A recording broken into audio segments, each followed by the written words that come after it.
எம்ஜிஆர், சிவாஜி, அதுக்கப்புறம் ரஜினிகாந்த், கமலஹாசன், அப்புறம் ஒரு ட்ரெண்டுல அஜித், விஜய்.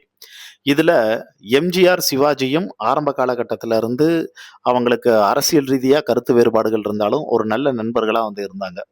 அதே மாரி தான் ரஜினியும், கமலஹாசனும் இப்ப வரைக்குமே ஒரு நல்ல நண்பர்களா இருந்துகிட்டு இருக்காங்க. இப்ப 2 பேரும் சேர்ந்து ஒரு படமும் வந்து பண்ணிக்கிட்டு இருக்காங்க. அதே மாரி தான் அஜித்தும், விஜயும். ரசிகர்கள் மோதிக்கொள்வாங்களே ஒழிய, ரசிகர்கள் விமர்சனம் செய்வாங்களே ஒழிய, ரசிகர்கள் திட்டுவாங்களே வந்து ஒழிய, ஆனா அவங்க 2 பேத்துக்குள்ள ஒரு நல்ல அண்டர்ஸ்டூட் இருக்கு.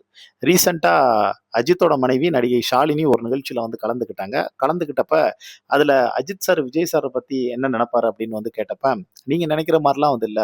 விஜய், அஜித் 2 பேருமே நல்ல ஃப்ரெண்ட்ஸ். 2 பேர பத்தியுமே எனக்கு வந்து நல்லா தெரியும். அவங்க ஒவ்வொருத்தவங்களுடைய வெற்றியும் ஷேர் பண்ணிக்குவாங்க. யாரு யார பார்த்தும் பொறாமப்பட்டதில்ல. ரொம்ப அவங்களுக்குள்ள வந்து ஒரு ஹெல்த்தியான ரிலேஷன்ஷிப் வந்து இருக்கு. அவங்களுக்குள்ள ஒரு நல்ல நட்பு இருக்கு. அப்படிங்கிறது மாரி வந்து சொல்லியிருந்தாங்க. அதே மாரி வெளி வட்டாரத்திலே விசாரிக்கும்போது, நம்மளா வந்து நெனச்சுட்டு இருக்கோம். யோகி பாபு கூட ஒரு மேடையில சொல்லும்போது, அவர் இவர பத்தி அன்பா விசாரிப்பாரு. இவர் அவர பத்தி அன்பா விசாரிப்பாரு. அவங்களுக்குள்ள ஒரு நல்ல அழகான வந்து ஒரு கெமிஸ்ட்ரி வந்து இருக்கு அப்படின்னு சொல்லியிருப்பாரு. இது ஒரு பக்கம் இருக்கக்கூடிய சூழ்நிலையில, இப்ப விஜய், சங்கீதா இவங்களுடைய விவாகரத்து வரைக்கும் போன இந்த தகவல் அஜித்துக்கு தெரிஞ்சதுக்கப்புறம், இப்ப அஜித் வந்து ரேஸ்ல கலந்துக்கிறதுக்காக துபாய்ல வந்திருக்காரு. இப்ப துபாய்ல ஏற்கனவே இந்த பிரச்சனைகள்லாம் வந்து நடந்துகிட்டு இருக்கிறதுனால, இந்த போர் பதட்டம் இந்த சூழ்நிலையெல்லாம் வந்து இருக்கிறதுனால, இப்ப அவரும் அங்க வந்து லாக் ஆகியிருக்காரு. அதே மாரி நான் ரொம்ப சேஃபா தான் வந்திருக்கேன்னு அஜித்தும் வந்து பார்த்தீங்கன்னா சொல்லியிருந்ததா, அவர் தரப்புல இருந்து தகவல்லாம் வந்திருந்தது. இப்ப அஜித் விஜய்க்கு வந்து கால் பண்ணி, "நண்பா எப்படி இருக்கீங்க? நல்லா இருக்கீங்களா? உங்களுடைய பயணத்தெல்லாம் வந்து பார்த்துக்கிட்டு இருக்கேன். விஸ்வரூப வளர்ச்சியா இருக்கு. வாழ்த்துக்கள்." அப்படின்னு வந்து அஜித் ஃபர்ஸ்ட்டு வந்து பார்த்தோன்னா எல்லாமே வந்து விஷ் பண்ணிட்டு, சோசியல் மீடியாவுல சில செய்திகள் வந்தது. ஆரம்பத்தில நான் வதந்தின்னு வந்து நெனச்சேன். அதுக்கப்புறமும் அது சம்மந்தமா நீங்களும் எதுவும் வந்து பேசல.